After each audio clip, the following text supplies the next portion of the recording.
由中嘉宽平三观农相处车，甲台南市中西区5条公里来合作，推出创意摄影甲媒体结合班，主打创意摄影结合媒体，希望拍破长辈只要翕花花草草，甲传早安问候的图像，重新来认识长辈的视觉。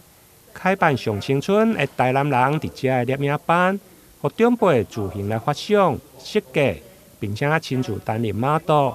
20号上午，一家人摕着手机甲平板，行出活动的据点，教互我实际来练习如何翕出好的相片。拍的时候是平行的去拍摄它，这样会比较好。0.6的超广角，我们就会开超广角再去把它拉得更长。哦，脚很长啊！你可以用超广角去拉。伫个爱图特摄影老师吴巨定的带领，20位学员是伫走访中西区的巷弄甲古迹，不管是巷弄的转角，或者是古迹的景点，四界拢是摄影翕相的好所在。吴老师表示，教导长辈翕相，主要是以兴趣为第一优先。有兴趣比钻研技术更加好。基本上教长辈摄影，我会比较倾向于他们以乐趣为第一优先。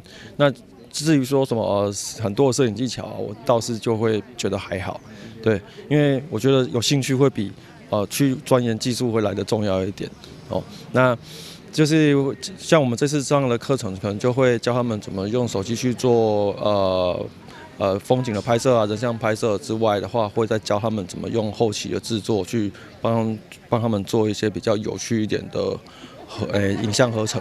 20位的学员年纪对50-60岁到75岁拢有，透过户外实地摄影，真紧1.5点钟就过啊。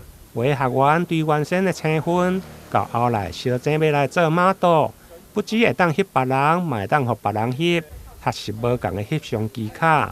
很高兴呢，刚好有这个课程哈，带我们学习很多拍照的理念，还有那个拍照的技巧。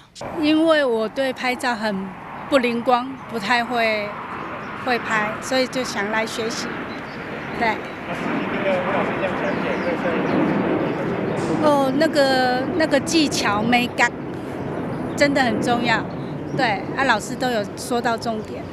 每一位学员拢有个人无同的风格甲创意，最后搁伫个社群平台或者是通讯软体来分享，互每一位学员拢收获满满。台南新闻林根采访报道。